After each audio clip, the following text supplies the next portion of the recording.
The Lunar Guardsman. Written by Krimar.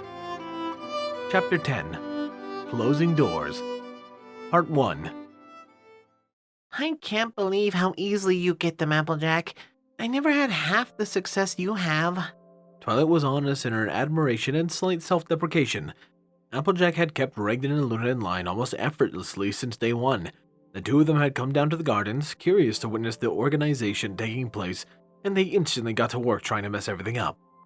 Their attempt to further sabotage themselves in the planning of the storytelling event, either by suggesting doing a body search on every pony and securing every unicorn's horn with a field distortion collar, or putting an inhibition spell on them on the entrance. They swiftly shot down by Applejack, with some help from Rarity. Twilight still wasn't entirely sure if they had meant it or if they were just poking their own dark kind of fun at them by that point. Pinky egged them on by asking if they could have Rainbow Dash flying above some thunder clouds, ready to strike down any naysayers. Reagan and Luna actually applauded the suggestion. Twilight on her own would have made her throat hoarse trying to talk some sense into Reagan, and all she had to get in return was a pat on the head. Twilight was amazingly relieved when Luna started yawning and Reagan escorted her back to her tower. I believe our dear Applejack might have Apple Bloom to thank for that. Rarity snickered. True that. Those two are just a little rascals at times, I swear. Attract their attention with something shiny or something they care about, and they will hang on your lips. Applejack said proudly. Words of advice, Sugar Cube, don't try to antagonize them. They'll get all stubborn. Move their attention somewhere else and then get back to where you want them to do from another angle. Like when they were fighting, remember? They were all set to ignore us when we should tell them to stop. Say something they don't expect to give them the pause you need to be firm and unmoving. Twilight rubbed her head. Suddenly, my parents' successful dealings with Ray didn't make sense. If you think those two are tough to handle, try to keep a bunch of fillies like Apple Bloom and her friends in line. Applejack laughed. You just need to know the buttons to push, darling.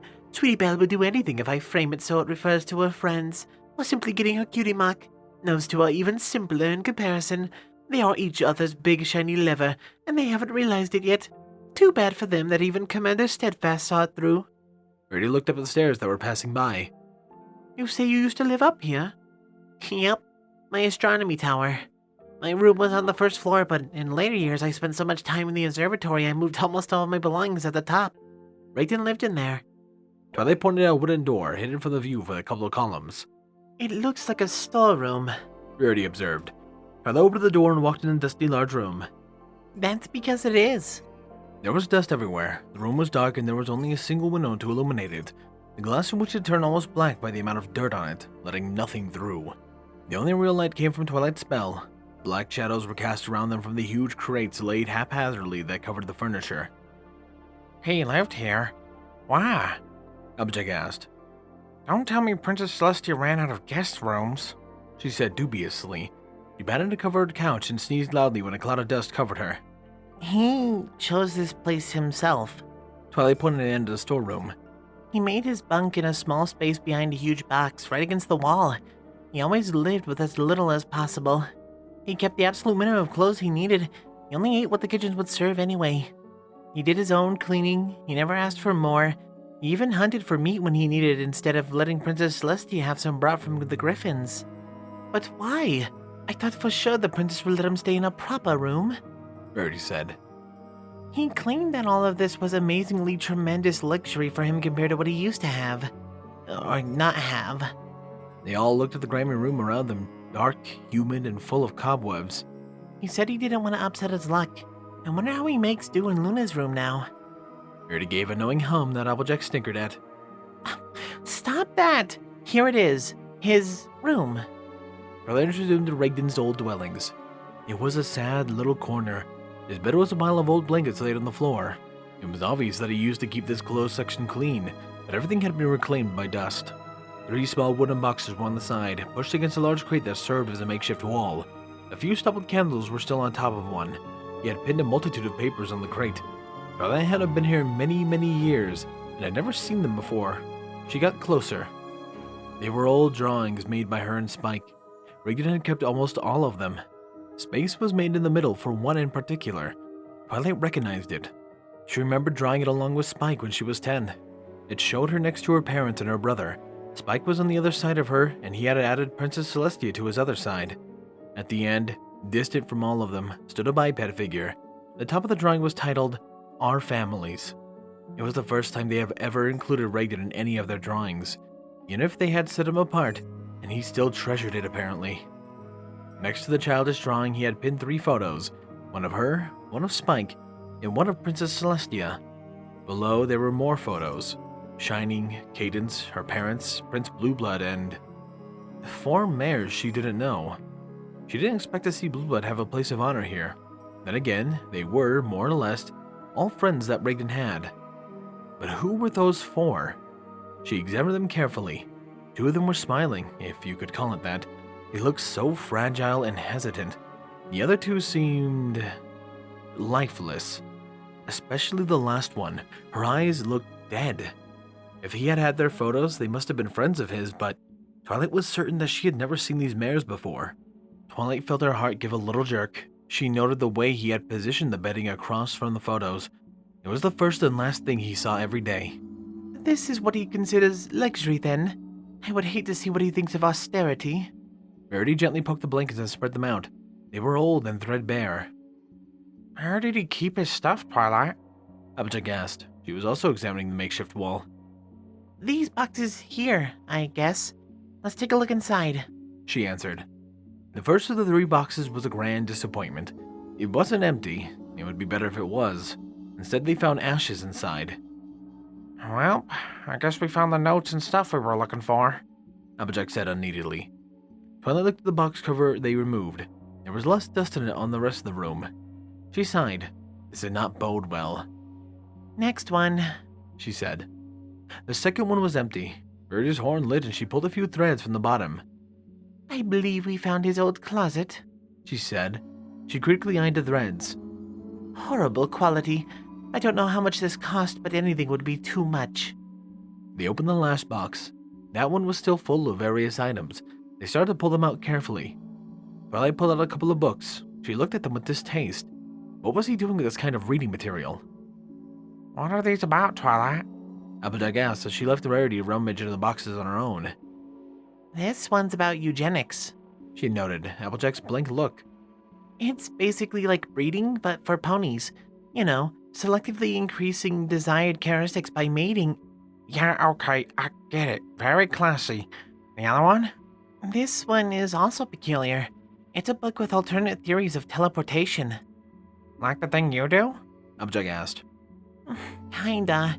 This one was written centuries ago. It was some radical theories on using the same principles to make or use portals to other places. Rarity lifted her head from her search. Other places? Other cities, or even continents. Twilight frowned. It can't work, obviously. The magic requirements alone are huge, but the theories here have some value. Thing is, there was only one copy, and it was stolen from the Royal Archives a few years ago. Applejack eyed the book suspiciously. Are you telling me we just found that copy? I do. I wonder what he needed from this. It's useless to him without somebody to cast spells, and a teleportation spell to portal would never work for him. Twilight opened the book of random page. She gasped in horror on what she saw, and she quickly checked the rest of the book. It was the same. I can't believe this. What? He ruined it. He covered the better part of most pages with ink and even tore some off. This is monstrous. Oh my, I think I just found something interesting here. Rarity yelled at them. She pulled out a small wooden box that had been tied shut with a string. A word was deeply carved on it in Reagan's written language. Twilight's outrage melted away at the sight. She had seen this box before. I completely forgot about that. Strange. I would have thought he would have kept it somewhere near him. Twilight put the book she was holding down. Is it something valuable? Rarity asked. She was examining the knot in the string. It is for him, yes. The word on it? It says home. She told them. Rarity rotated the box so she could examine the carved word. It's the one single thing he has left from where he came from. Just this. I have to admit, I am very curious, but I am not going to handle such a personal item without his permission. Rarity reluctantly put the box inside the small crate. I don't suppose you know what he has in there, Twilight? Applejack asked. Curiosity had gotten the best of her farmer friend. Who could blame her? She doubted if she could stop herself from opening the box in her place. It's Twilight hesitated, but decided to tell them nonetheless. Better to hear it from her than to risk asking Reagan himself at some point. It's an old ring, or what remains of it. It's broken, worn down, and half melted. I think it's made of poor quality iron or tin. It's not a pretty sight. It's all he has left, and you can't even tell what it is anymore. Twilight told them with sadness. Did it have any important significance for him, apart from being a piece of home, of course? Rarity's eyes were locked on the box. Yes. His mother gave it to him as a gift when he was still a child. He told me he never stopped wearing it until his finger was too big for it, and when it became too small, he hung it around his neck. I didn't have any material value, but he held on it because it made her happy to see him keeping it around. It's worth everything to him. Applejack took off her hat and held it in her chest for a moment of silence, while later Rarity brushed with her eyes. It was so easy to forget. Reagan always seemed so much at ease with what happened in his life, like nothing could really faze him for long. He was always making fun of whatever happened to him, or ignored it as unimportant.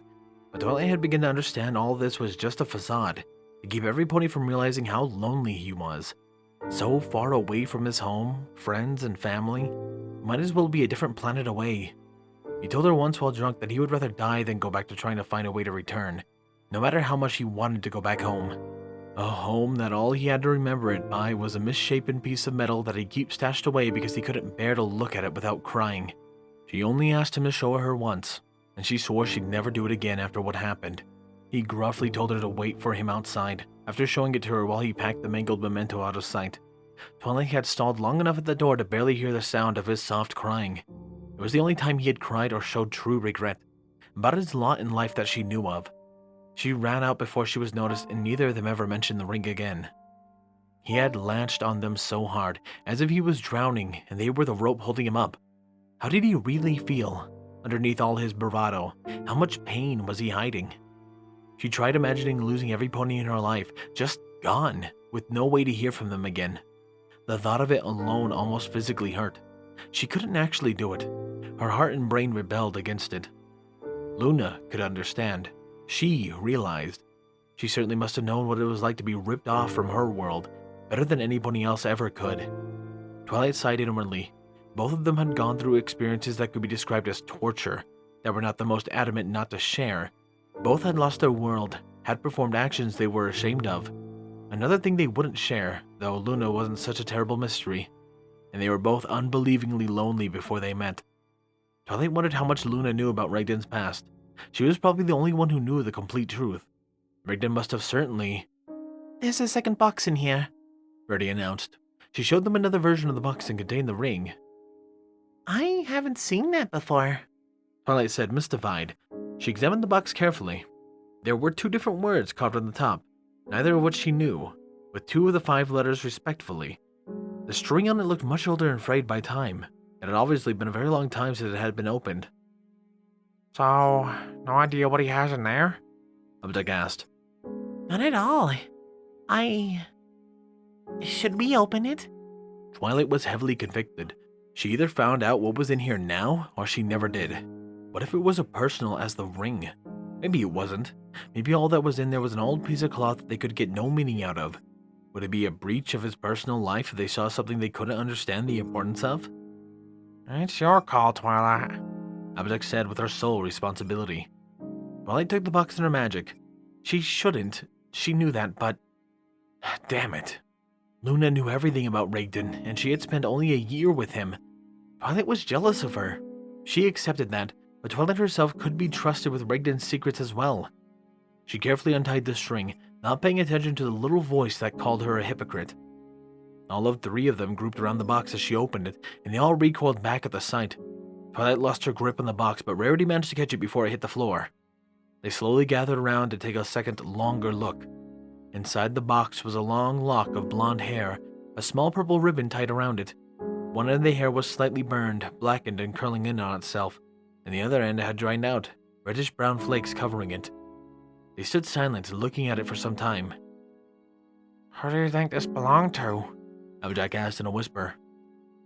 Do you think it was someone from his family? Rarity asked in an equally low whisper. Gosh, I hope not. Twilight sealed the box again and gave it to Rarity to put it back. That had been a mistake. A horrible, horrible mistake. He had lost more than she ever thought, didn't he? Rarity returned to the crate's contents. There's more here. Oh, this one looks official. Let's see what it is. Of course. What else? Celestia forbid we don't find something morbid again. What is it now? Upjack asked, slightly amused. Rarity was leafing through a few papers.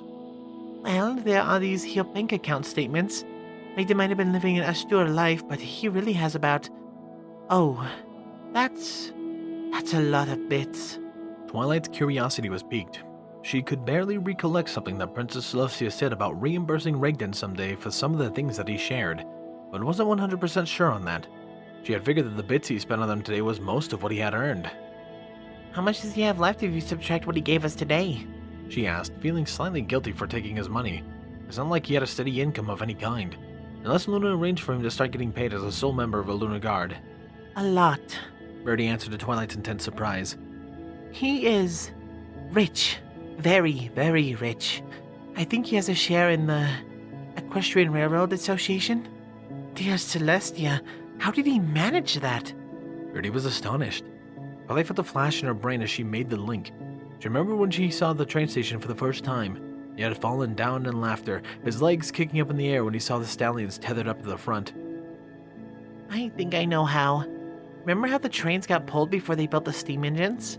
Twilight reminded them. Rarity blinked with a vacant look before she also made the connection. Ah, I see. Another gift from his home. It seems he traded this one for a share in the company. Though from what I see here, he has barely touched any of the money he has earned him. The biggest withdrawals I can find here, apart from what we spent today, are about 50 to 100 bits per month on average. That's a pittance, but... He has quite a large amount of money funneled out to other accounts, monthly. What was all that morbid stuff about? Upjack asked. Oh yes, sorry. It slipped my mind when I saw those numbers. He brought back another sheet in front of the stack she held.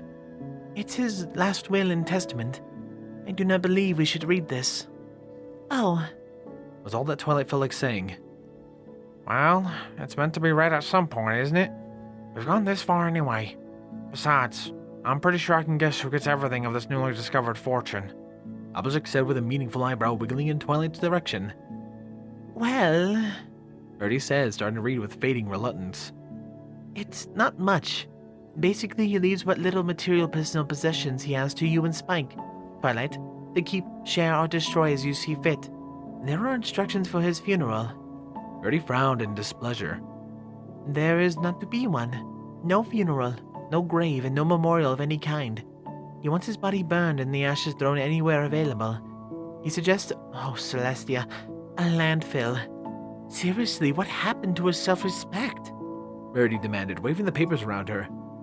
As for the money... Oh, that's strange. Birdie's eyes shifted from Twilight to Applejack. Well, don't keep on this suspense. Well, and Spike get everything, right? That's the big deal? Applejack asked impatiently. True, he has left instructions that all his fortune is to be liquefied, and every bit he has, except enough to continue those monthly payments for a few years, is to be divided by 3. 1/3 goes to Twilight, 1/3 to Spike. The last third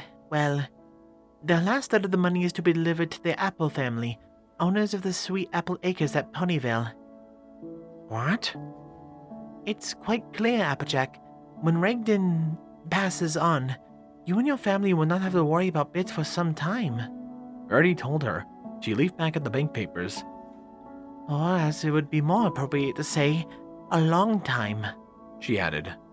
Applejack closed her eyes, breathing deeply. Twilight was stunned, and she racked her head to figure out what this meant.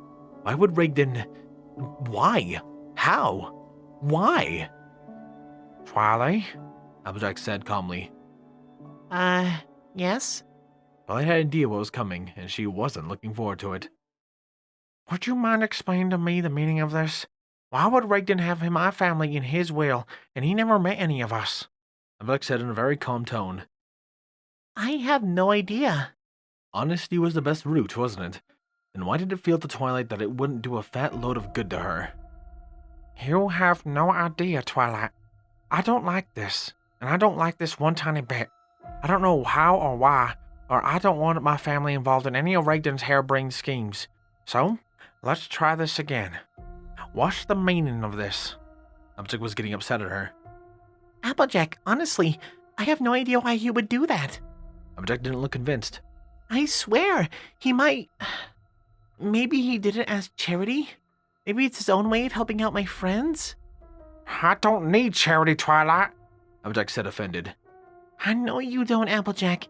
I didn't mean it like that. I don't know why. I never know why he does half the stuff he does. Believe me. Already came in between them. Applejack, dear, you're overreacting. Maybe this is nothing but a gift from him. For some reason, he thought you deserved it more, or would put the bits to better use. He obviously values family. Perhaps he felt a connection with yours through Twilight's letters. It's not like he did something bad. Let's just ignore this, shall we? Fine. I don't like it, but fine. And I want answers. Real ones. When all this is said and done, you hear? Of course, Applejack. We all do. Now, I think there's almost nothing left in here. Another wasted effort, girls. Nothing of real use here. Oh, this is different. What is... Birdie screamed and threw the white cylinder she had pulled away from her. She turned around and ran behind them, screaming all the time. What the hey? What was that about? Applejack asked, covering her ears with her hooves. Twilight approached whatever it was that caused Rarity to act like that. She pulled it closer with her magic. It was white, tapered to a pointy end, and... oh.